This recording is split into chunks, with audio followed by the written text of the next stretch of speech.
Probably. Hi, welcome to our listeners. Um, Jessica, what is clearly something's on your spirit? Something's on my spirit. I did some research because I kept thinking to myself, Tanya must be so close to a Virgo because of your birthday.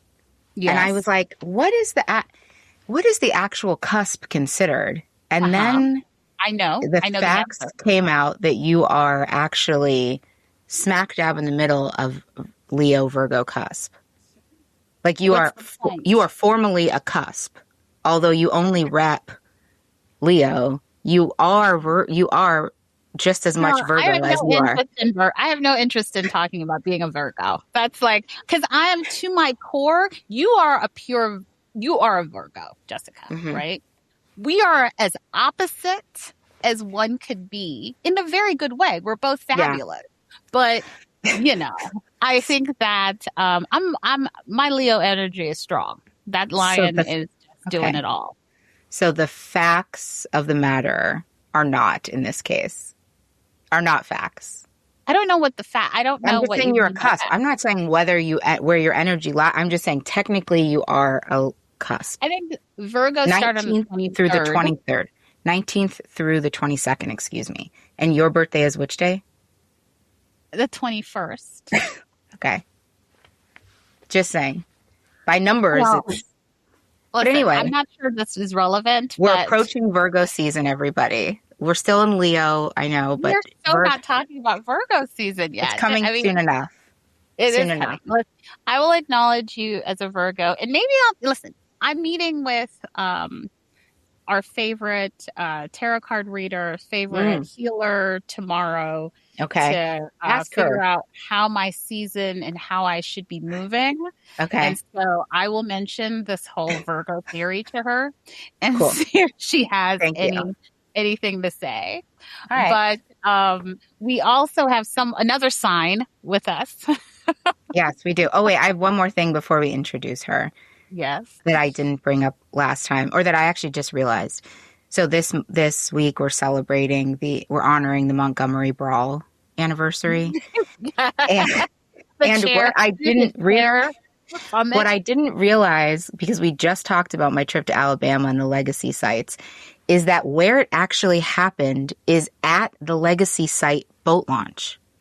So that's the boat launch where when you go from the museum to the legacy site on a boat, that's where this whole situation happened. So you were there.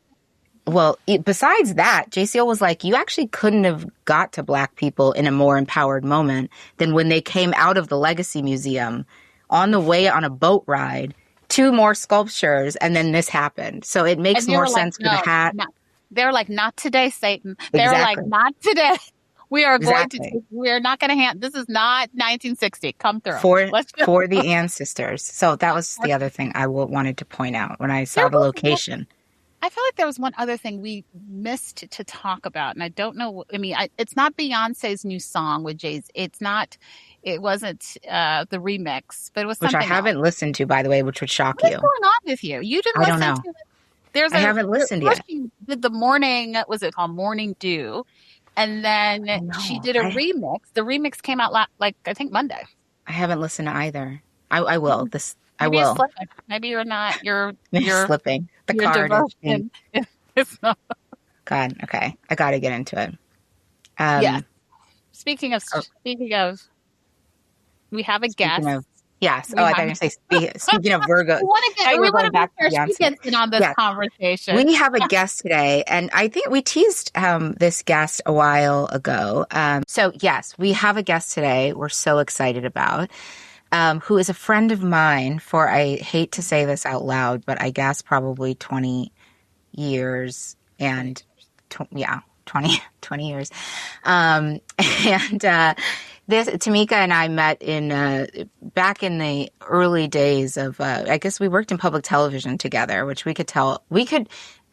she's an author and she's a former journalist. We should actually, though, write a book about working in public television, particularly in the 80s, 90s, and 2000s, because what a ride. Yes. What a Yes. ride. But Tamika Thompson, who's here today, she is an award-winning author, like I said. She's worked in journalism. She's a Bay Area, coming to us from the Bay Area. So we apologize for our continued California bias, but she come by way of Detroit and other parts of the country. Tamika, thank you for joining us. Thank you so much for having me. I've been excited about this for the longest time. I'm so glad we're here in this space together now. Yay. Hooray. So I think the first thing, I just recently saw you on a book tour for your most recent book, The Curse of Hester Gardens, which most people know on this podcast because I think I've talked about it. I'm a scaredy cat, and so I don't usually watch or read anything.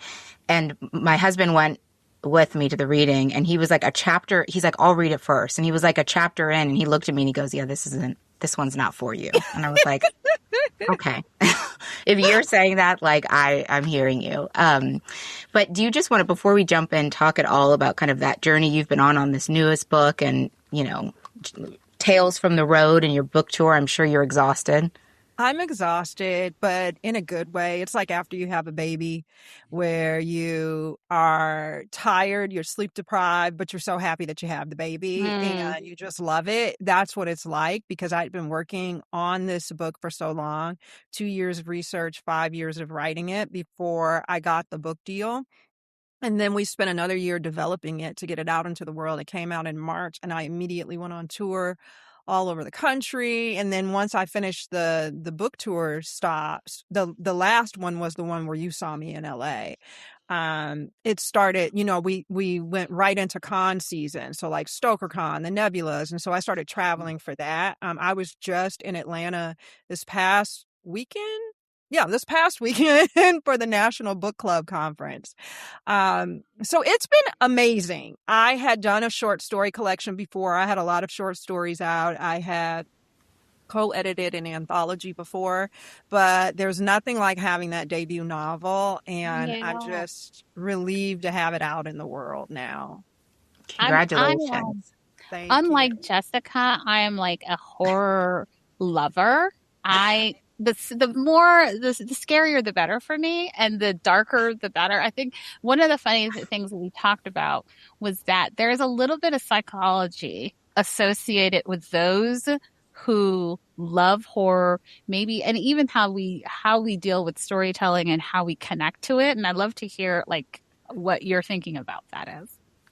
So from a very young age, I had a strong oral storytelling like group within my family. And it just so happened that my grandmother and my mother told a lot of stories. It was like a strong oral tradition. And I read a lot to my kids. They didn't read a lot to me. They would tell me stories at bedtime. And that was the way that I sort of understood the world when I was young, was through story, because they would tell everything as a story. And I think we all kind of do this to a certain degree, but like my mother would come home from the day and I could hear her telling my grandmother or my father about her day, but she told it like as these really amazing stories, where she's like setting the scene, like, and first of all, I already went in and I was in a bad mood, the day already started, like, she's like setting the scene. And my grandmother was the same way. And I think from a very young age, I just was drawn to stories and storytelling, but specifically horror, because they also told me horror stories as bedtime stories. And Okay, now that's interesting. Yeah, well, I think it grew out of my family's tradition of trying to deal with the horrors and the terrors of being in the South, which is where my grandmother was from. She was from Georgia. My father was from Southern Alabama. And in the perils like in our neighborhood. Yeah. And so a lot of times the stories would involve like a monster or an intruder, or would make me think about my plan if certain things happen, because we didn't have the protection in our neighborhood of calling the police. Couldn't call the police for anything. So we had to always know like kind of where the exits are, and what weapon we would use and who we would call if something happened. And so a way to kind of like introduce me to, I think, some of these scary concepts was to couch it in these horror stories. You know, It's So so it's it's kind of interesting. it's a safer way to deal yeah. with the trauma, you know?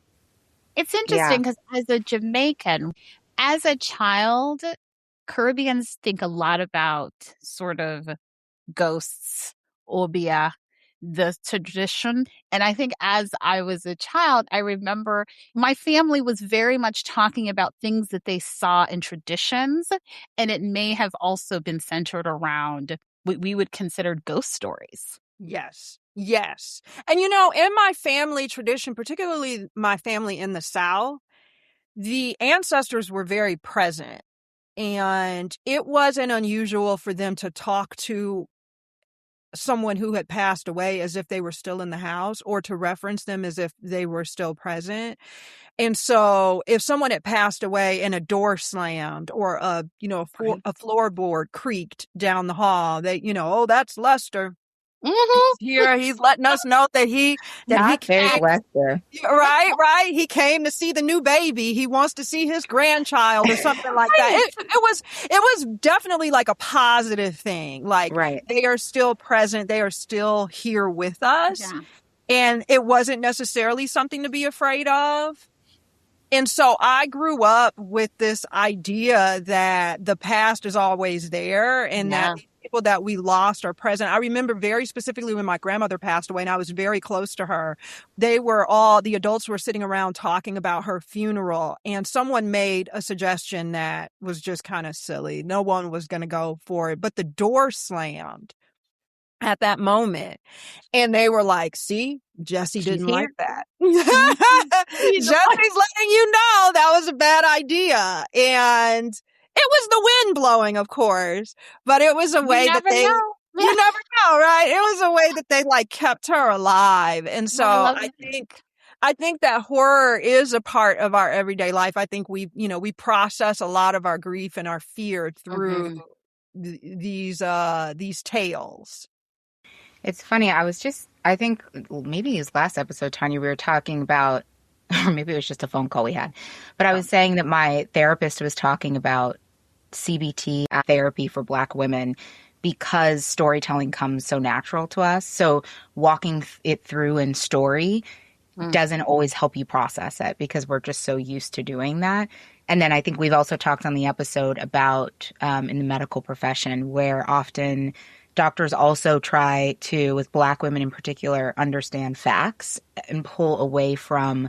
That's why they should be asking you, like, how do you feel in pain on a 1 to 10 instead of explain to me what you're feeling, because we are just a people who are rooted in telling the story. I think for therapy too, I have often been directed to journal. And so I think that there is something to that. I think it probably is not the best medium for me because I'm also a writer. But I think for Black women, I think to your point about us having this oral tradition and telling story, that maybe something about the physical nature of writing it down, which is a different process than I think telling it, can get to some of that. But I feel like I wouldn't survive without my regular therapy and No, just sitting in no, there definitely and just not. No, telling yeah. her everything. And it And wasn't like therapy in in many lieu of, different ways, right? And right, therapy in many different ways, because I think it could be obviously calling someone and making sure you have that weekly session, but it can also be the community and people in your life and those who are just, the girl call me moment. Like, right, or right, definitely our therapist. Jessica yeah, might be my therapist right. occasionally. Yeah. And I don't want to suggest it was like, do not do it, but it was just like, so like somatic. It was talking about like being able to feel it in your body is something, and like connecting to it is a lot more challenging for some. And I can speak Yeah. for myself, for me, than like talking it out and even writing it out. And so this idea of like different, and EMDR of like the processing piece, just adding that to a practice instead of just the talk therapy. But because, yeah, I think for a lot of us, that just comes natural to. I love your story of your mom, like setting the stage of like, this is not going to be enough for me to just tell you my day. Like, I'm going to need you to know it all. No, sit down. Sit down. This is theater now. Sit down. Right. Let me tell Right. you. Right. And I think the way that she told stories, it plays so much into my storytelling and the way that I tell stories now. And it came very naturally to me because I always set it up. I mean, and that's what you're taught to do when you go to learn to write. You have to open with the character's life before the inciting incident happens. And I think without even realizing, my mother was our children do it. If you ever listen to children and they tell their stories, they very much like set the scene and then he came in, like they just kind of know how to get into this rhythm of telling. So I just think it's the way that we process everything in life. Yeah. And you talked a little bit about this, I think. So you talked about familial roots in the South, which kind of informed some of those earliest kind of memories of storytelling. You then grew up in the Midwest in Detroit. And I think horror in particular, and I think comedy is probably similar, as a way to process potentially dark things happening in life. And can you talk a little bit about kind of how you stumbled into horror that was rooted in some of your personal experiences? So I had that early sort of process with my family because we lived in a high crime neighborhood, and I grew up in Detroit when crack was on the street, and there was just a lot of violence around me and violence within my family. And I lost my uncle to gun violence. He was shot to death when I was very young, and my family was traumatized. This was my mother's older brother, and my family, I think, was just traumatized, and we were re-traumatized over and over again because of the environment that we were in.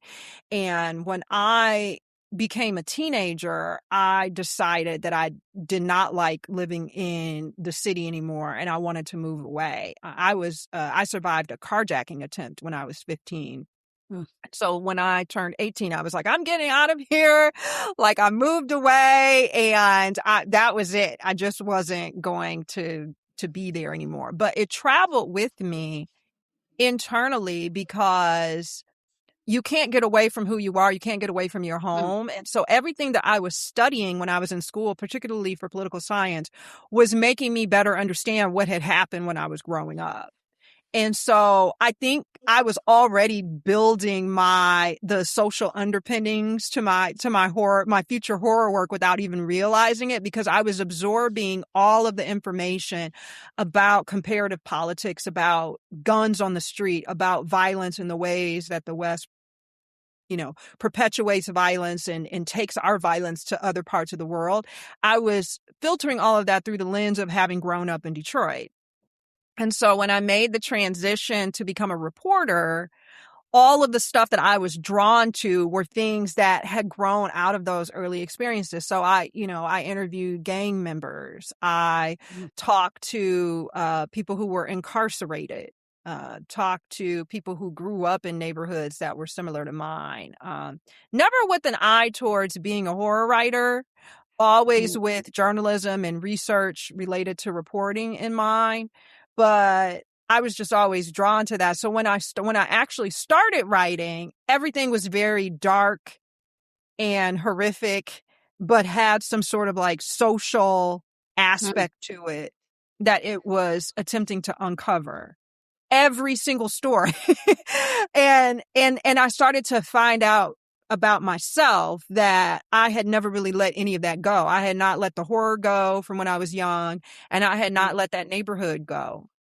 And it's no coincidence now that this first book has come out, and I'm hearing from incarcerated youth.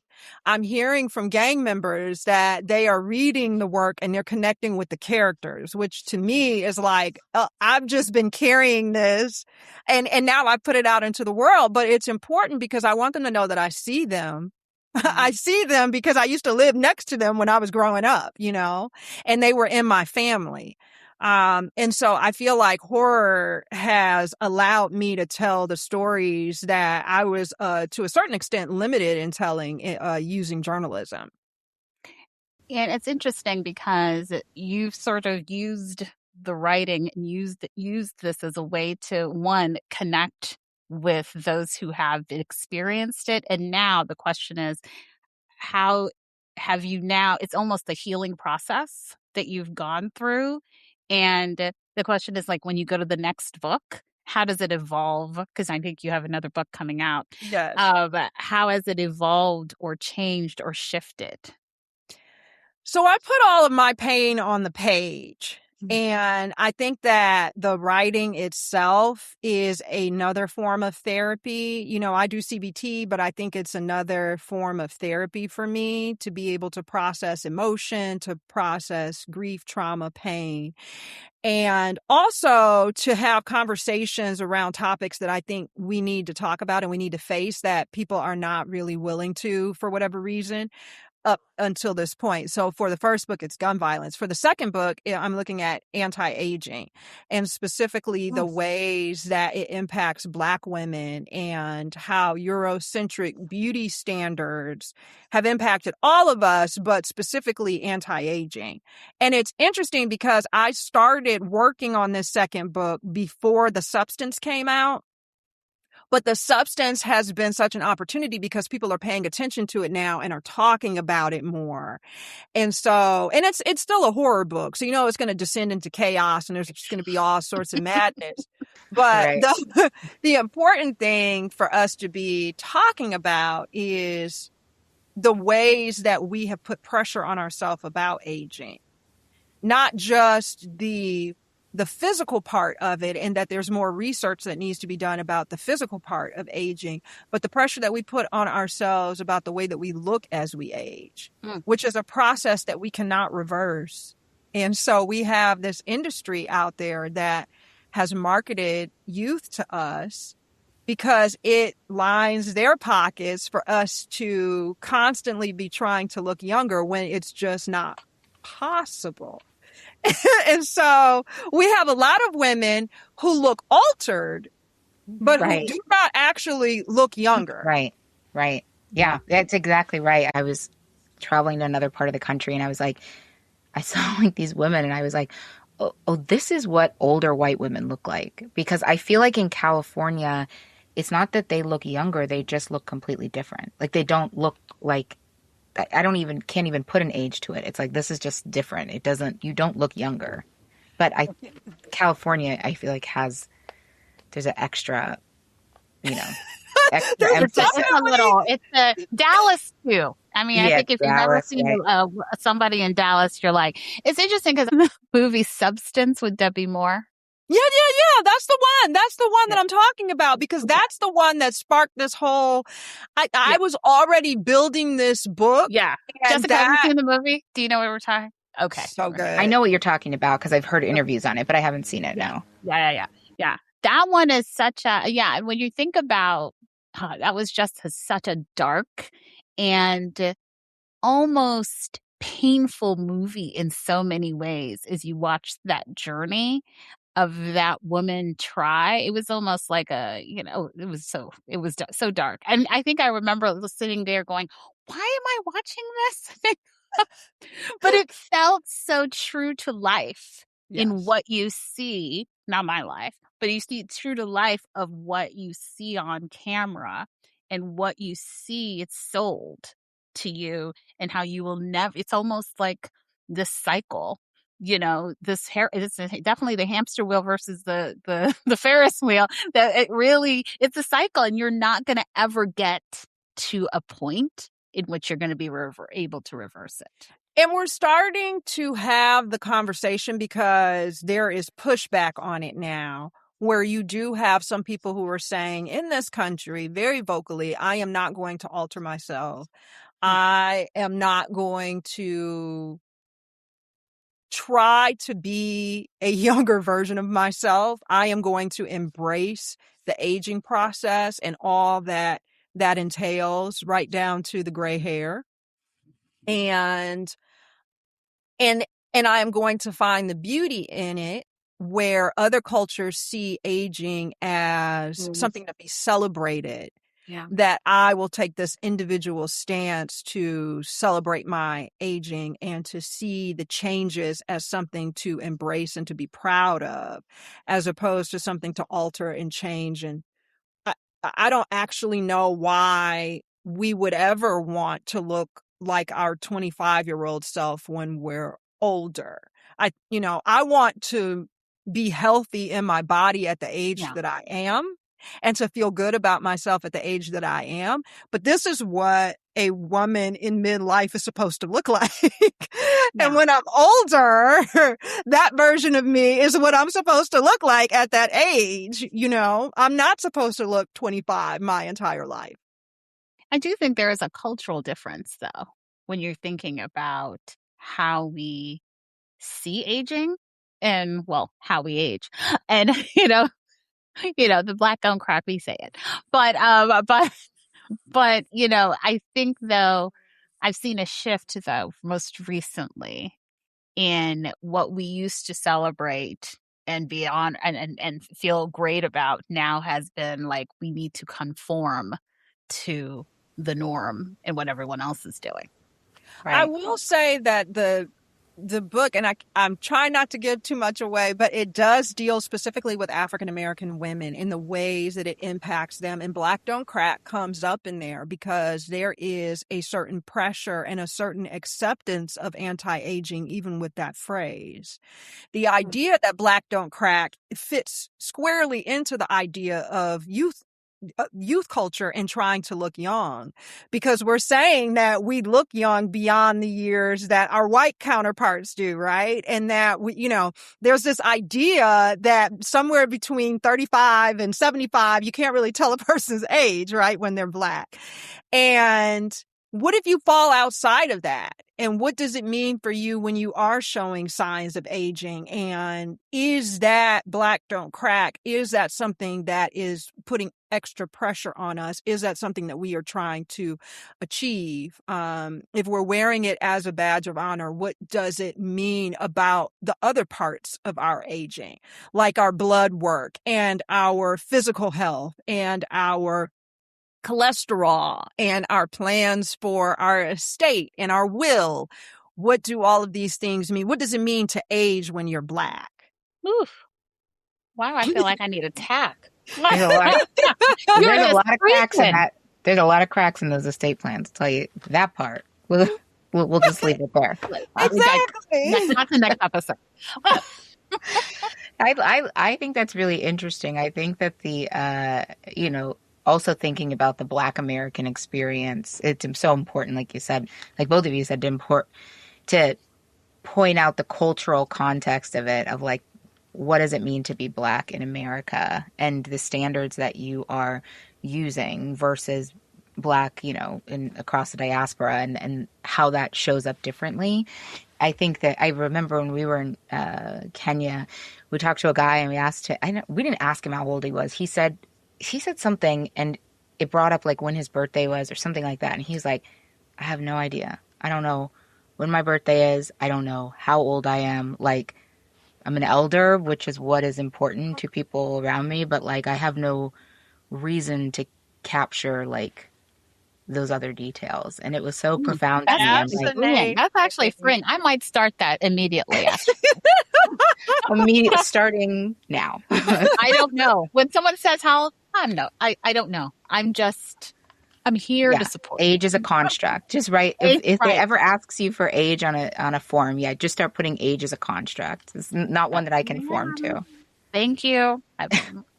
Your birthday would be hard though, because that would mean you'd have to like abandon being a Leo/Virgo. But you don't have to. You don't have to use the year. She went back to that. She brought that. Always, all roads lead back to her point.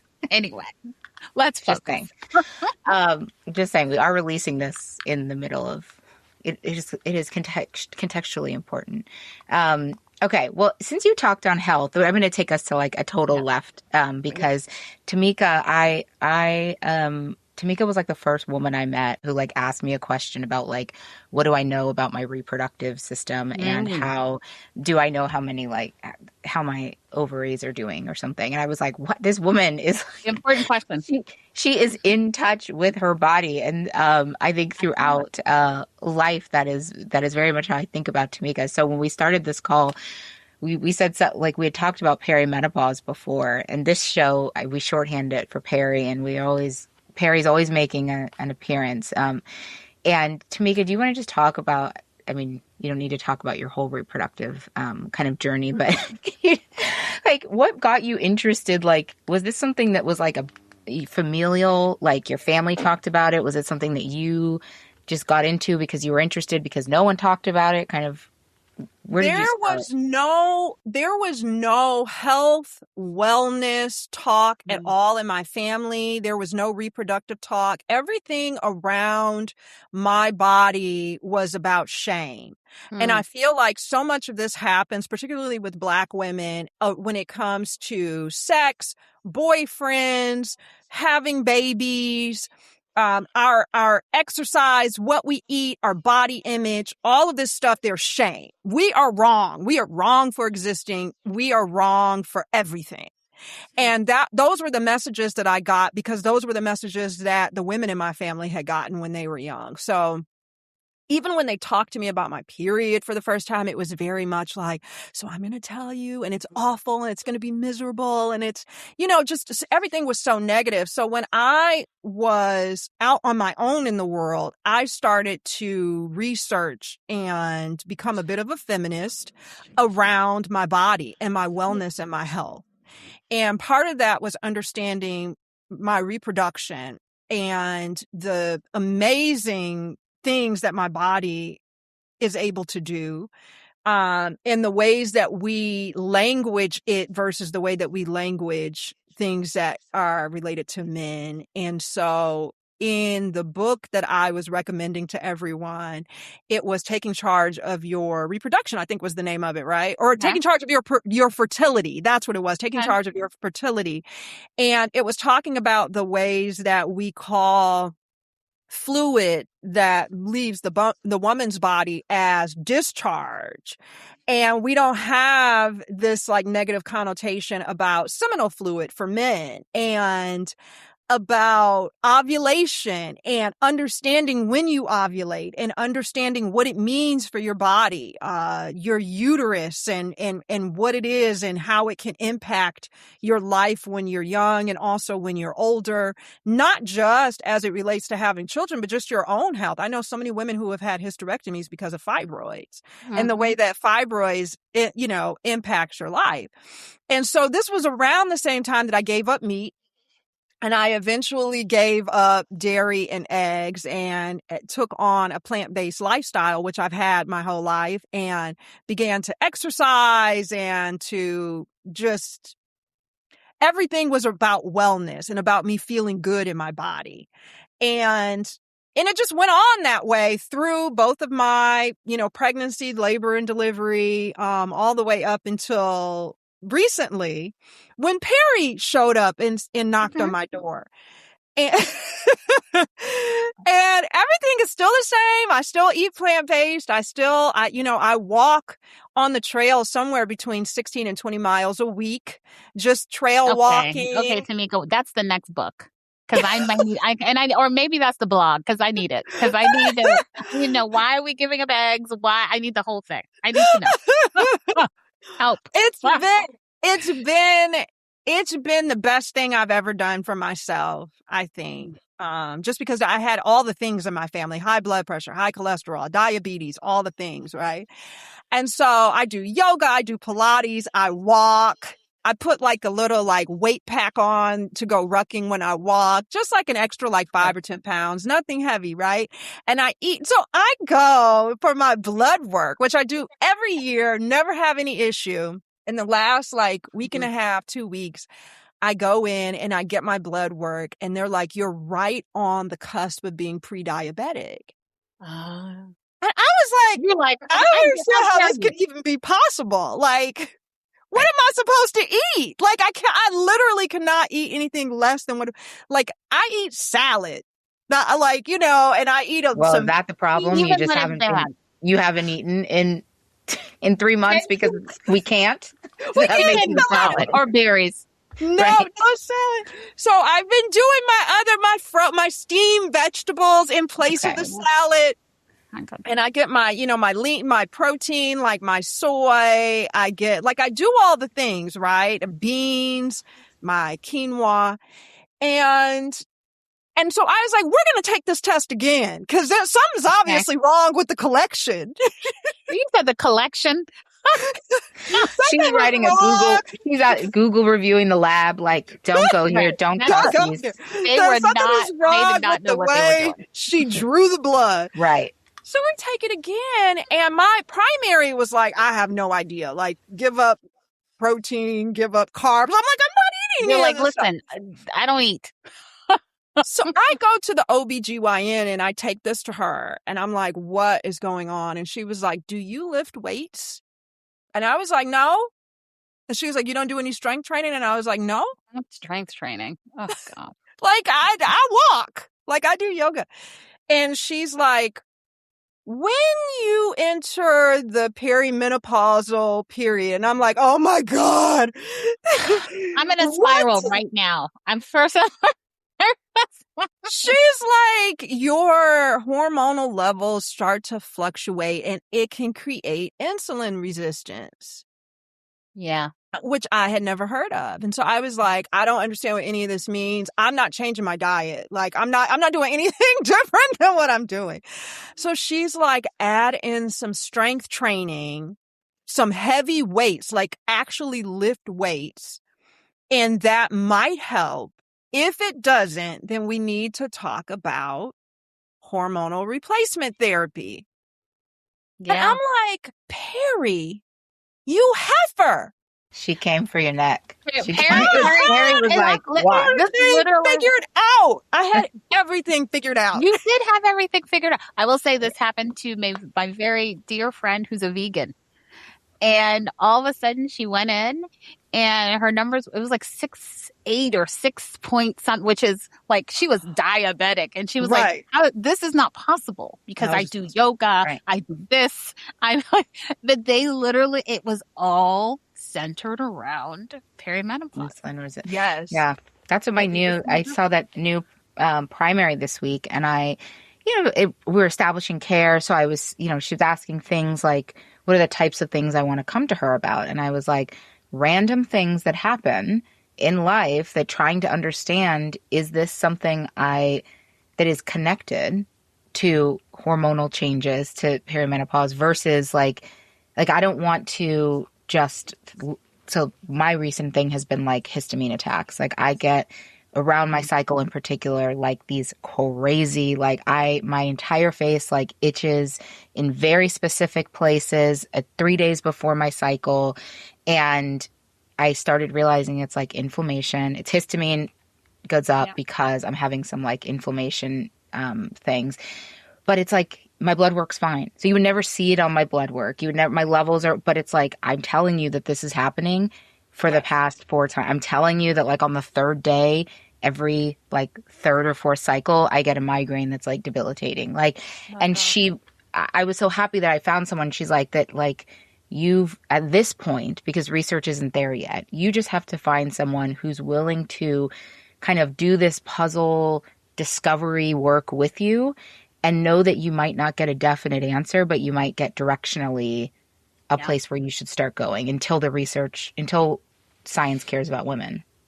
Yeah, I mean, and that's the thing is that like we are figuring it out on our own, and it's not like we just figured out what perimenopause is, right? Like we have to kind of piecemeal it. And once I started talking to my friends about it, they all had individual stories of the first symptom or the first sign or the thing that let them know. And this was my thing was this. I mean, and I caught it in time that it's early enough that it's like right there on the, so they are good in letting me know before it goes over into the other issue. But it's like now I got, I'm adding all of these things in and we don't even know if it's going to work. Like it may not even work. She's like, we can try this. But I think to your point, it's nice to have someone that you can kind of work through all of those things with and say, could it be this? Could it be that? But it's interesting that the insulin resistance specifically mimics all of the things that we say are perimenopause. So like the insomnia, the night sweats, the belly fat, like all the things that we associate with perimenopause can be explained by this insulin resistance. And I'm like, this is nuts. but they don't, but there's no, honestly, there really is no treatment, no thoughts, Yeah. no, like there, and no one's thinking about it ahead of time. No one's like, okay, Yeah. what age are you? You're about No. this.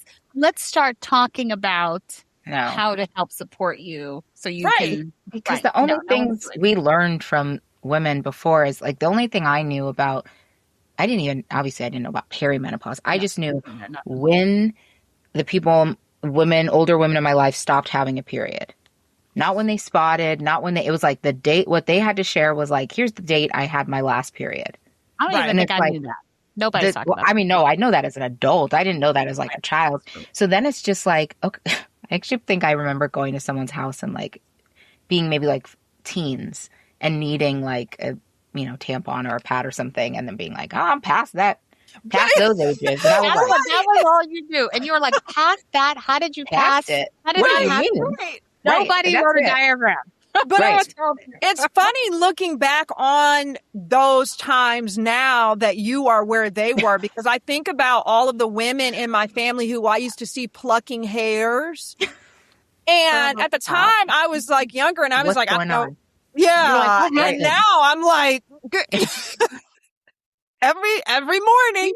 These are all the facts. Got These my are all. clock session. It's so sad. But it's so sad. This is just a reality. But this is the reality of what we have to deal with at this stage of our life. And how do you, and I think, it may not be a doctor that's telling you.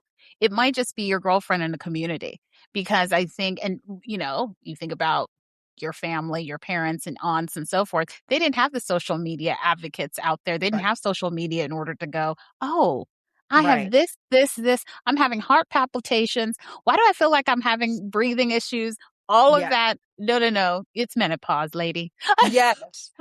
And I think it's, I would like for us to also get to a place where we can view it the same way we viewed our teen years or those, younger years where we were transitioning into first getting a period, where it was maybe a little scary. Like maybe we didn't have all the answers and we were figuring it out, but it wasn't this like negative thing in quite the same way. I would like for there to be a little more acceptance in society of it so that it makes it easier for us to accept it within ourselves. Right. And not see it as this like terrible thing. But I'm saying that at this point where I'm at the beginning of it, because, if you talk to me like 2 years from now, I might be like, this is the worst thing that ever happened to me. Listen, or 10 years, because for Black women, and that's what we don't talk about for Black women, peri and menopause is longer.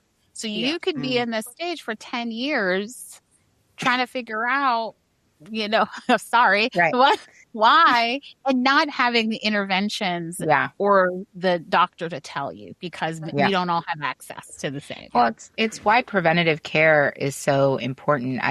This doctor said to me, she's like, my oldest patient's 106 years old. And she's like, what I consistently see with patients who are living long, healthy lives are people who invested in preventative care early.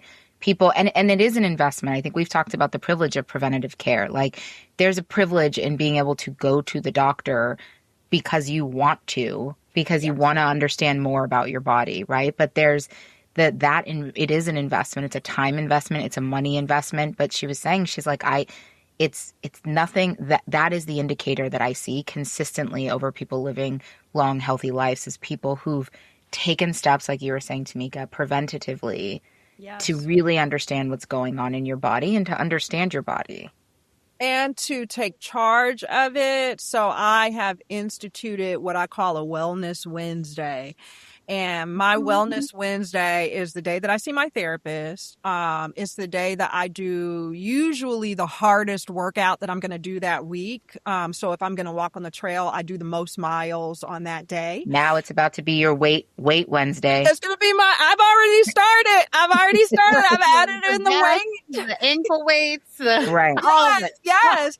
But I also do all of my medical, the bureaucracy. So like the phone calls, the appointments, scheduling my mammogram, making sure I have my colonoscopy, and then I have, all of those things I try to do on that day, that it's going to be a day about my wellness. And I think having that built in each week makes sure that it makes sure that I am taking the time to pay attention to my health. Because we do this self-care, and self-care very often becomes a mani, a pedi. You go have brunch with your friend. Right. You might get a massage, but Wellness Wednesday is really about the medical and the health and making sure that I'm doing the things that I need to do.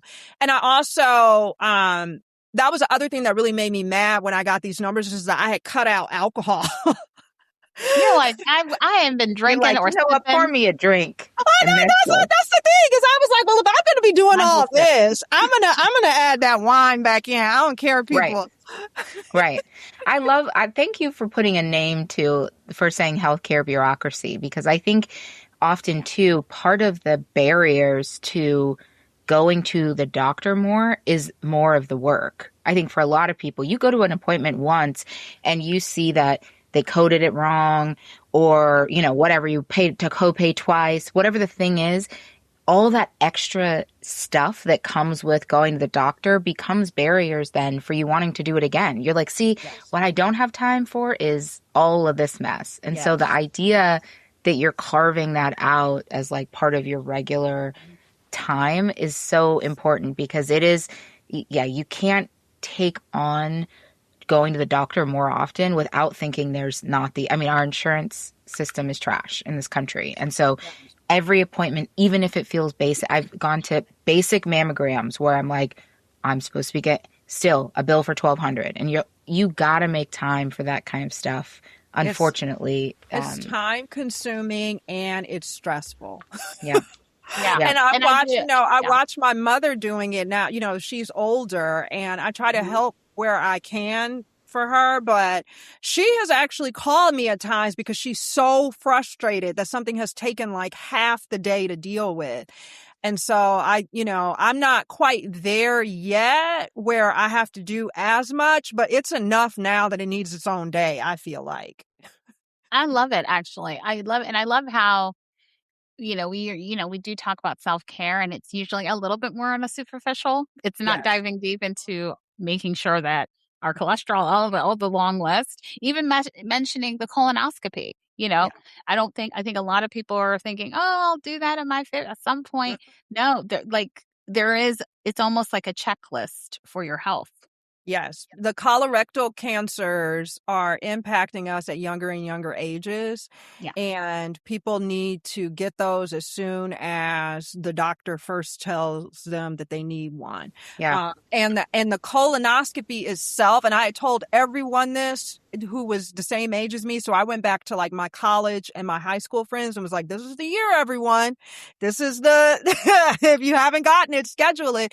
Because the colonoscopy itself, if they find the polyps, they remove it. And that is the prevention. And I'm like, why isn't everyone who is eligible to do this? Why isn't everyone doing this? Right. And eligibility should actually be 35 at this point when you think about it. Because I think I had my first colonoscopy around 35 to 40, and they removed polyps. Yeah. And I have consistently had to go every 3 to 5 years, and they've removed polyps. So, right.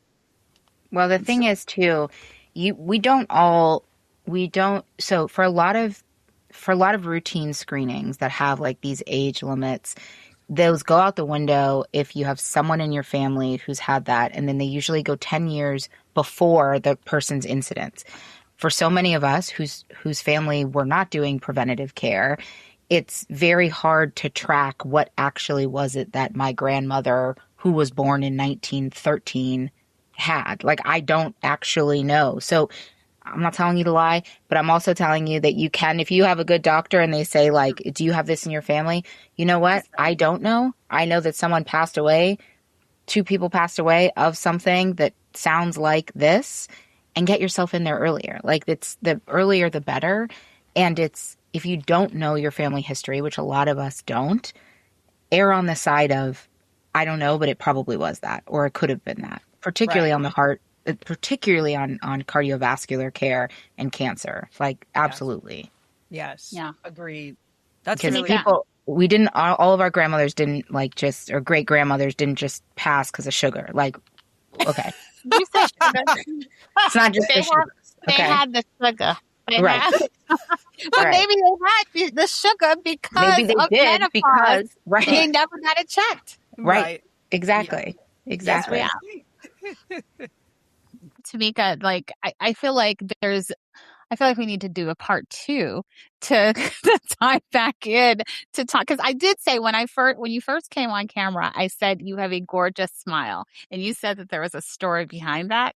And Yes, I'm glad you brought that up because it's really something that I noticed about my kids when I had kids is that, and I think this is something that we lose individually as we get older. When you get kids together when they're young, like if you put them on a playground, they usually are going to go up to one another and figure out the thing that they have in common.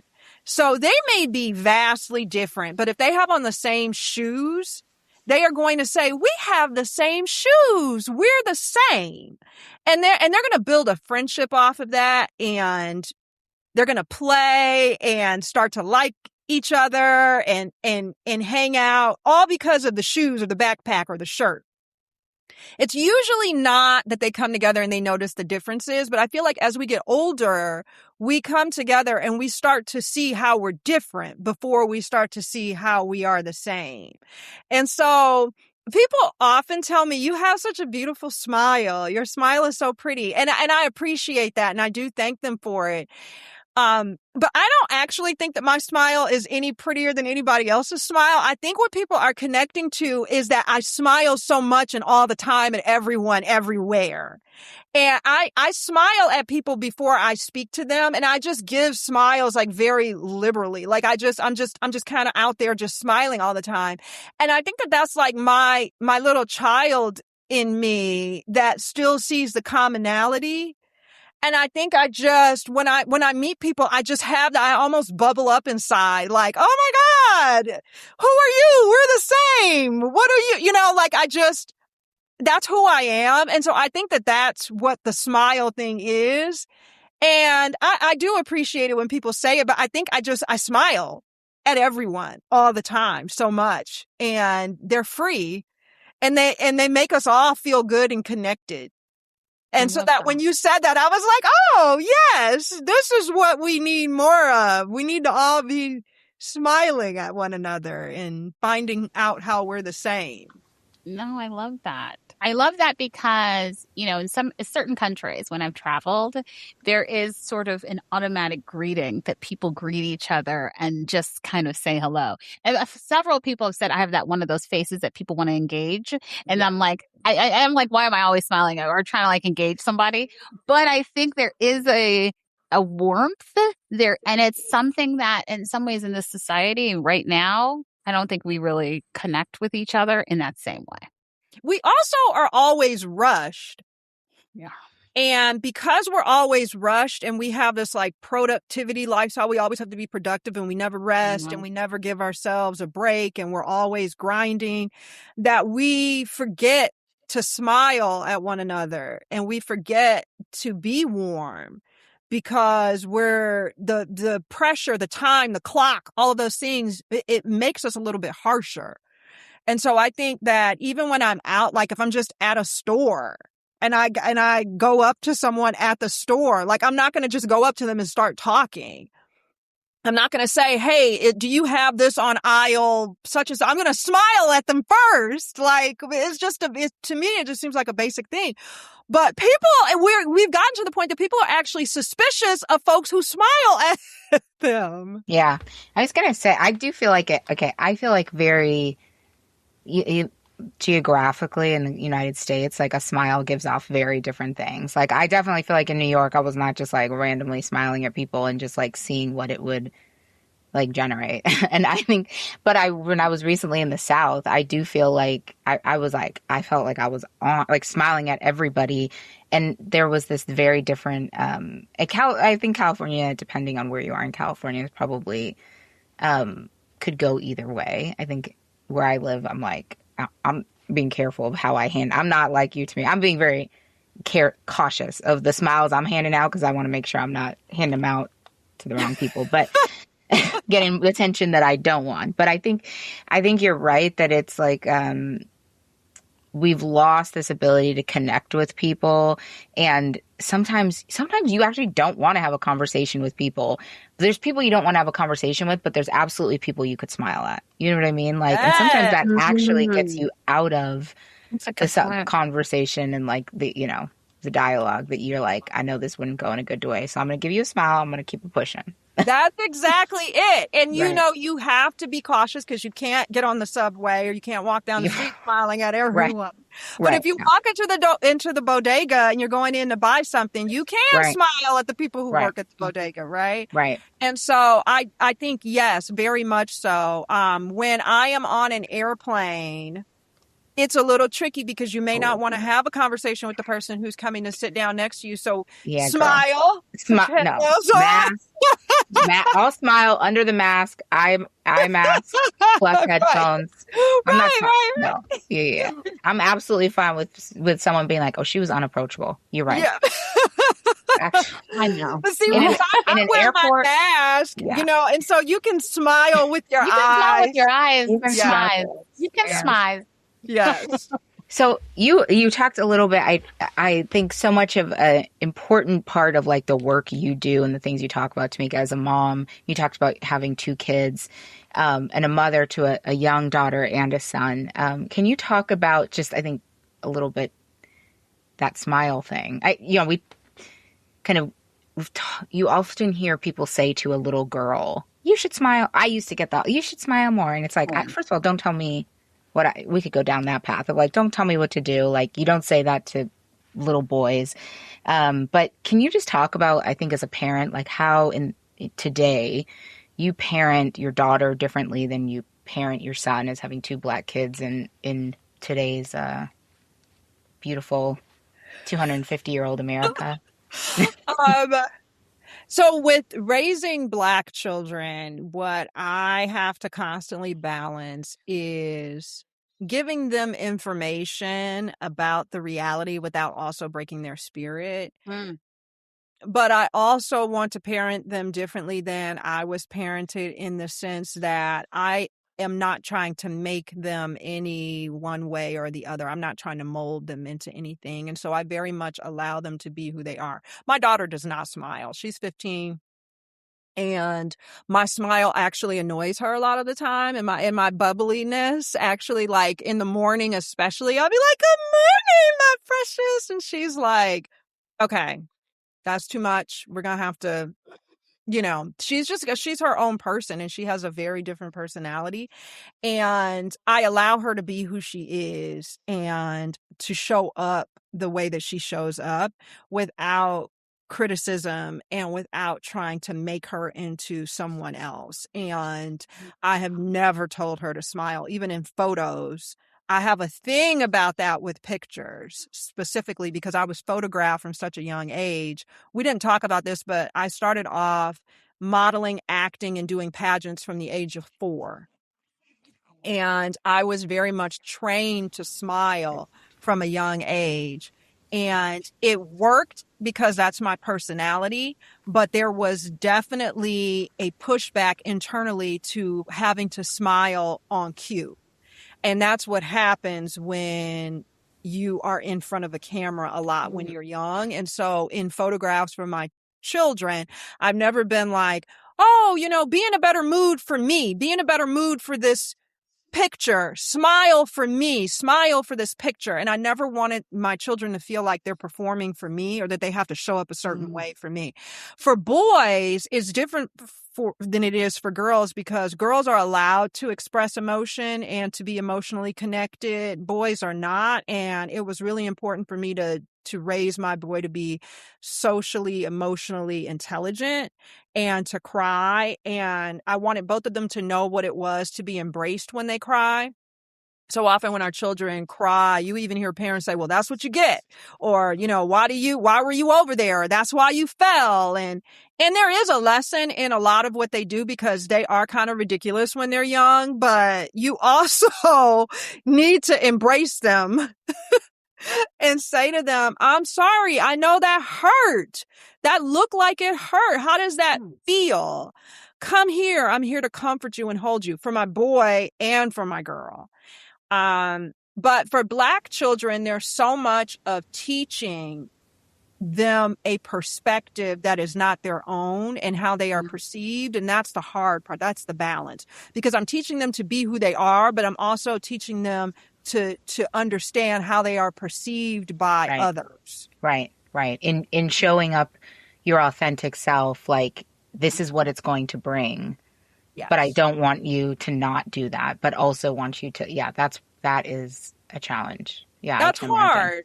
Yeah. And it's my work. I have never wanted my children to enter kindergarten and not know some stuff and not be, I've never expected for white teachers, and it's predominantly white teachers at the schools that they've been at, to teach them the things. So I taught both of them to read before kindergarten, my daughter at 3, my son at 4.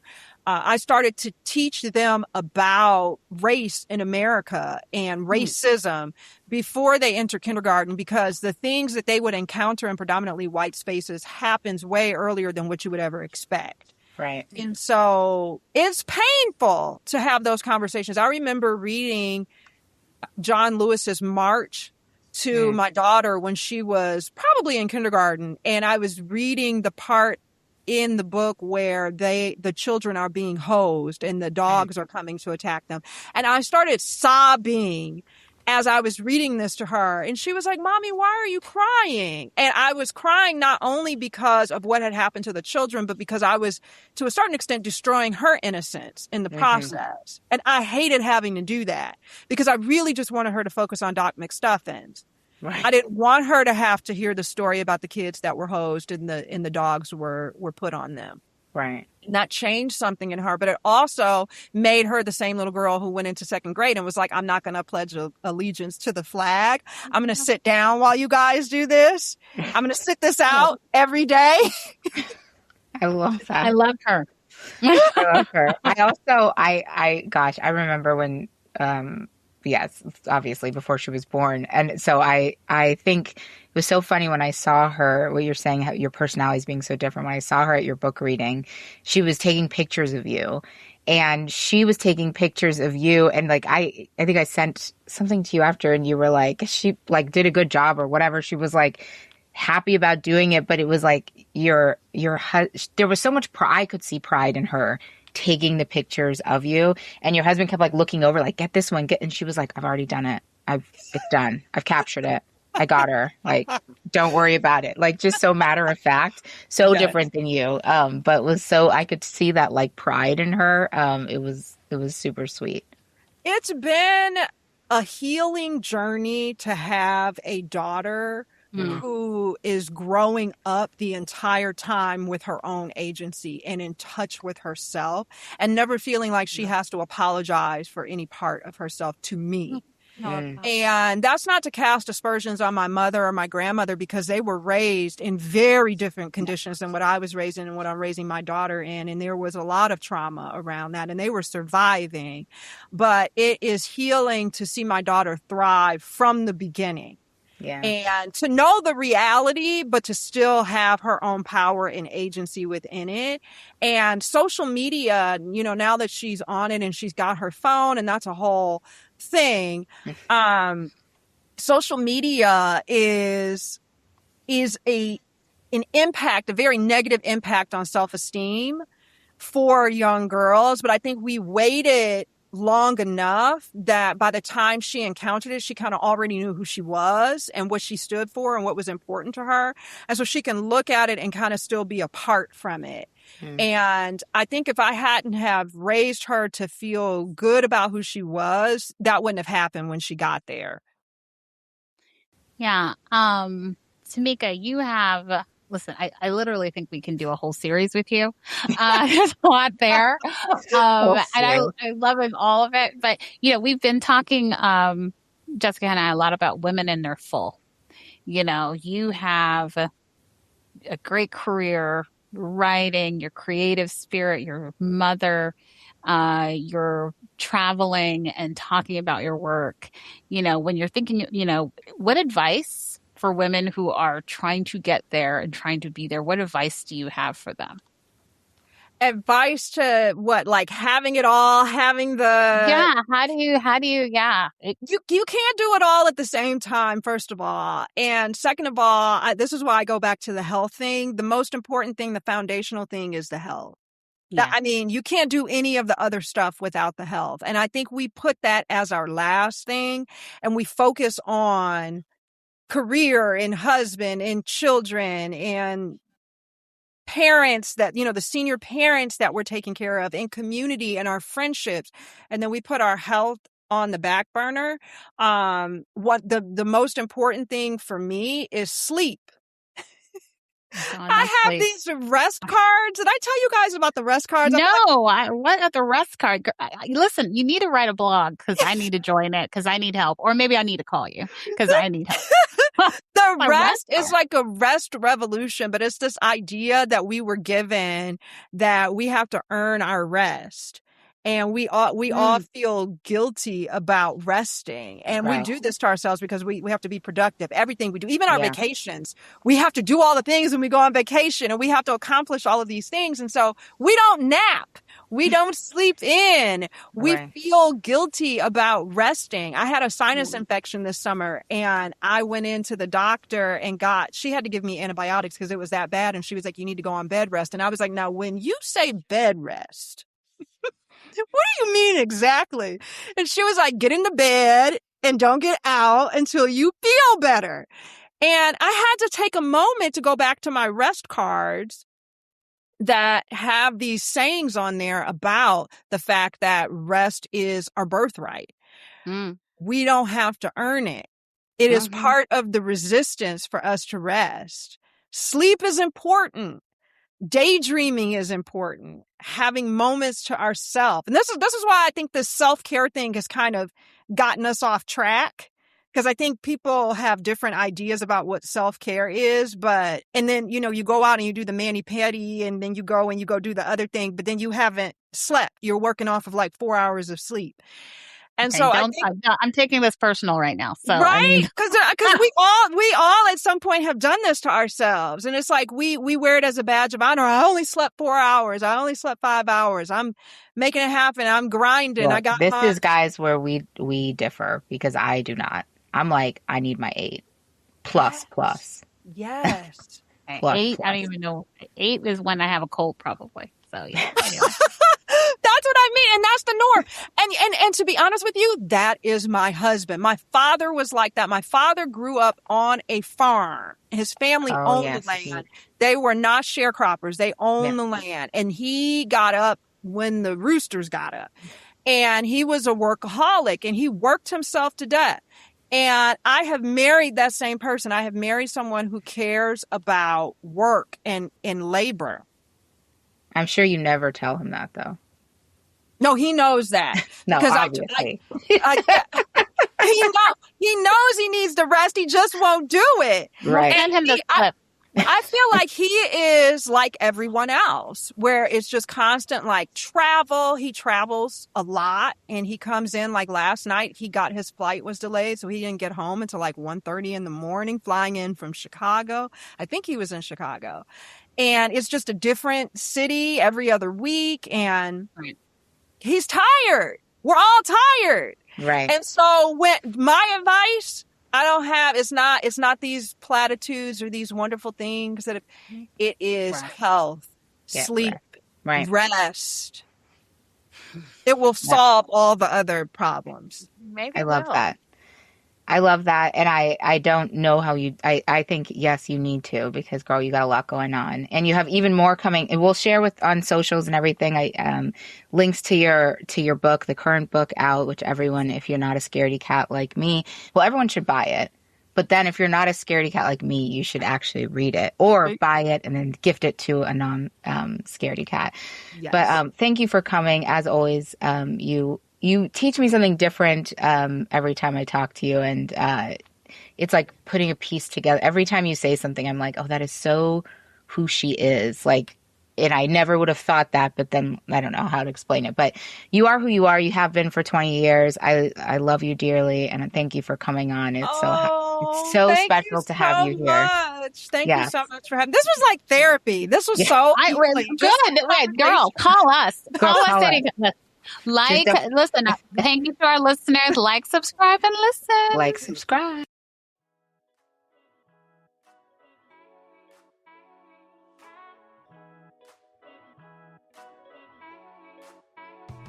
Hey, it's Jessica. Thanks for listening to Girl Call Me. If you have something to add or a story to share, come on over to Instagram or Facebook and join the conversation. Also, make sure you follow and subscribe Girl Call Me. You don't want to miss when we release new episodes. Thanks for listening.